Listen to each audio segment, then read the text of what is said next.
नमस्कार प्यारे बच्चों, कैसे हैं आप। आशा है स्वस्थ होंगे और हर घर पाठशाला लिंक के माध्यम से खूब अध्ययन कर रहे होंगे। प्यारे बच्चों, क्योंकि आपका सिलेबस खत्म हो चुका है, अब हम दोहराई कर रहे हैं। तो आपकी पाठ्यपुस्तक हमारे अतीत के अध्याय 3, जिसका नाम है ग्रामीण क्षेत्र में शासन चलाना, इस पाठ की आज हम दोहराई करेंगे। इससे पहले जो हमने पाठ पढ़े उसमें बच्चों हमने ये देखा कि किस तरह सन 1757 में हुई प्लासी की लड़ाई, जिसमें कंपनी ने नवाब सिराजुद्दौला को हरा दिया। उसके बाद बक्सर की लड़ाई में मीर कासिम को हरा दिया और उसके बाद सन 1765 में कंपनी स्वयं बंगाल की नवाब बन बैठी और दीवानी के अधिकार भी उन्होंने ले लिए। दीवानी के अधिकार का अभिप्राय ये था कि राजस्व इकट्ठा करने के अधिकार भी अब कंपनी के पास आ चुके थे। तो अब कंपनी ने ग्रामीण क्षेत्रों पर शासन चलाने के लिए किन नीतियों का सहारा लिया, उस बारे में हम विस्तार से चर्चा करने वाले हैं। प्यारे बच्चों, जैसा कि मैंने बताया कि बंगाल में दीवानी हासिल करने के बाद कंपनी के पास आमदनी के नए रास्ते खुल गए।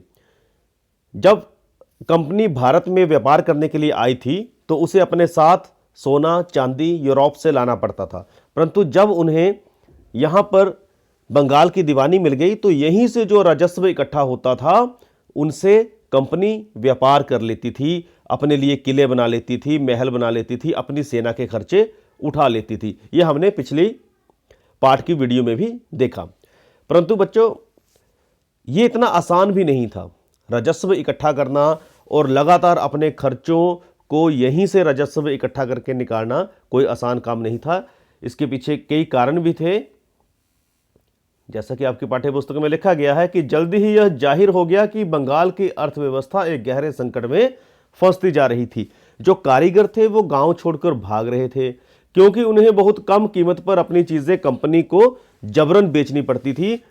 किसान अपना लगान नहीं चुका पा रहे थे, कारीगरों का उत्पादन गिर रहा था। तो राजस्व इकट्ठा करने के लिए पैसा कमाने के चक्कर में कंपनी ने ऐसे हालात पैदा कर दिए कि वहां पे जो काम करने वाले लोग थे, कारीगर थे, वो गांव को छोड़कर अब शहरों की तरफ जा रहे थे या अन्य इलाकों की तरफ भाग रहे थे। इसी बीच सन 1770 में बंगाल में एक बहुत बड़ा अकाल पड़ा, जिसमें 1 करोड़ के करीब लोगों की मृत्यु हो गई। तो यह भी एक भारी संकट उस समय उत्पन्न हुआ। अब आवश्यकता महसूस की जा रही थी कि किस तरह से खेती में सुधार किया जाए। तो आपकी स्क्रीन के ऊपर ये एक तस्वीर है चार्ल्स कार्नवालिस। इन्होंने उस समय कुछ सुधारों को लागू किया और ये उस वक्त गवर्नर जनरल थे। जिस समय स्थायी बंदोबस्त लागू किया गया उस समय कार्नवालिस भारत का गवर्नर जनरल था। यह तस्वीर आपकी स्क्रीन के ऊपर है। अब यह बंदोबस्त क्या होता है और यह कब लागू किया गया? जो पहला बंदोबस्त कंपनी ने लागू किया वो सन 1793 में किया। थोड़ा सा याद करें, सन 1765 ईस्वी में कंपनी ने बंगाल की दीवानी हासिल कर ली थी और कुछ ही वर्षों में, लगभग 30 वर्षों के अंदर अंदर कंपनी को यह लगा कि अब हमें कुछ सुधारों की आवश्यकता है। तो बंदोबस्त के जरिए उन्होंने क्या किया? बंदोबस्त की शर्तों के हिसाब से राजाओं और तालुकदारों को जमींदारों के रूप में मान्यता दी गई और उन्हें किसानों से लगान वसूलने और कंपनी को राजस्व चुकाने का जिम्मा सौंपा गया। उनकी ओर से चुकाई जाने वाली राशि स्थायी रूप से तय कर दी गई। इसका अभिप्राय यह है कि आजीवन एक जैसा कर तय कर दिया गया। अंग्रेजों को लगता था कि इससे उन्हें नियमित रूप से राजस्व मिलता रहेगा और जमींदारों को जमीन में सुधार करने के लिए खर्च करने का प्रोत्साहन मिलेगा। उन्हें यह लगा कि जो हमने टैक्स है वो फिक्स कर दिया, आजीवन फिक्स कर दिया कि हमेशा इतना ही टैक्स देना है, तो उन्हें लगा कि इससे हमारी आमदनी का एक जरिया बंध जाएगा, हमें इतनी आमदनी तो कम से कम हो जाएगी और जमींदारों को भी प्रोत्साहन मिलेगा कि वो यहाँ से पैसा बचाएं, कमाएं और जमीनों का सुधार करें। ऐसी कंपनी की उस वक्त सोच थी।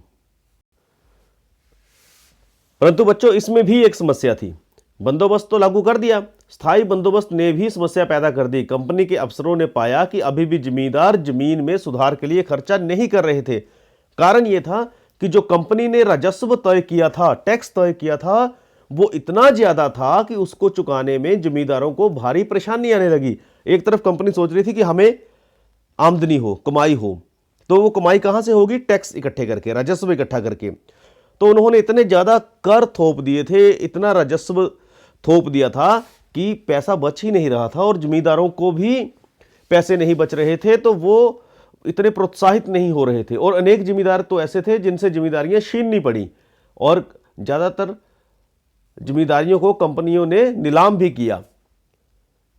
तो ये हालात उस वक्त स्थायी बंदोबस्त की वजह से बने। परंतु ये 18वीं सदी की बात हो रही है। 19वीं सदी आते आते हालात बदल गए। हुआ क्या? औद्योगिक क्रांति भी आ रही थी, बाजार में कीमतें बढ़ी, धीरे धीरे खेती का विस्तार होने लगा। इससे जमींदारों की आमदन में सुधार आया, लेकिन कंपनी को इससे कोई फायदा नहीं हुआ।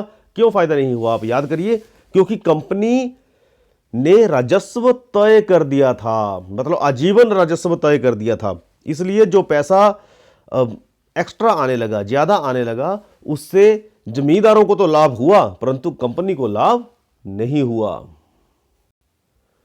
अब ये समस्या किस तरह से विकराल होने लगी कि जमींदारों को लाभ तो हुआ, परंतु उन्होंने भूमि सुधार करने में कोई दिलचस्पी नहीं दिखाई। और जो किसान थे वो तो पहले ही इस दमनकारी व्यवस्था से बहुत दुखी थे। उन्होंने जो लगान चुकाना होता था वो बहुत ज़्यादा था और ज़मीन पर उनका अधिकार भी सुरक्षित नहीं था। लगान चुकाने के लिए वो अक्सर कर्ज लेते थे और कर्ज नहीं चुका पाने की वजह से उन्हें अपनी पुश्तैनी ज़मीन से भी बेदखल कर दिया जाता था। तो ये एक समस्या थी। अच्छा, अब ये समस्या उत्पन्न हुई थी स्थायी बंदोबस्त की वजह से।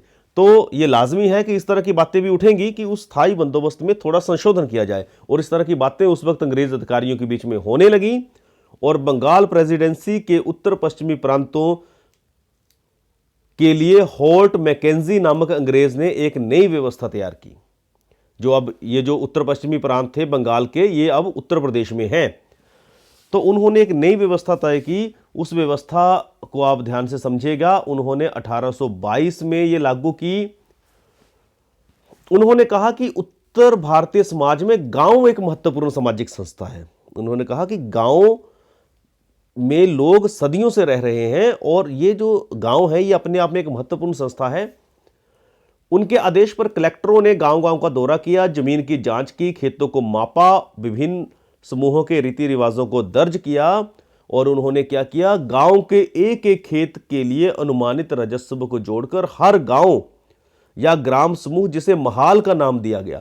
आज भी अगर आप पटवारियों के रिकॉर्ड में देखें तो वहां पे महाल शब्द का प्रयोग होता है। महाल गांव समूह से वसूल होने वाले राजस्व का हिसाब लगाया जाता था। मतलब जो अब लगान वसूल किया जाने लगा वो महाल के हिसाब से किया जाने लगा। मतलब पूरे गांव का कितना लगान वो फिक्स कर दिया और वो इकट्ठा किया जाना था। और इसमें एक और था, उन्होंने किया कि जैसे पुरानी बंदोबस्त व्यवस्था में जो लॉर्ड कॉर्नवालिस ने की थी उसमें राजस्व आजीवन फिक्स था। यहां पर आजीवन फिक्स नहीं रखा गया, राजस्व को स्थायी रूप से तय नहीं किया, बल्कि उसमें समय समय पर संशोधनों की गुंजाइश रखी गई और राजस्व इकट्ठा करने और उसे कंपनी को अदा करने का जिम्मा जमींदार की बजाय गांव के मुखिया को सौंप दिया गया। इस व्यवस्था को महालवारी बंदोबस्त का नाम दिया गया। तो एक पहले बंदोबस्त था, उसके बाद महाल बना दिए गए और इसको महालवारी बंदोबस्त का नाम दिया गया। और इसका श्रेय जाता है अंग्रेज अधिकारी होल्ट मैकेंजी को, जिसने 1822 में सबसे पहले इसे लागू किया। तो बच्चों आज के लिए इतना ही। दोहराई करिएगा और कार्यपत्र को हल करिएगा, खूब मेहनत करिएगा। हम आपको उतना ही सिलेबस अब करवा रहे हैं जितना हिमाचल प्रदेश शिक्षा बोर्ड द्वारा निर्धारित किया गया है। तो तब तक के लिए धन्यवाद। जय हिंद, जय हिमाचल।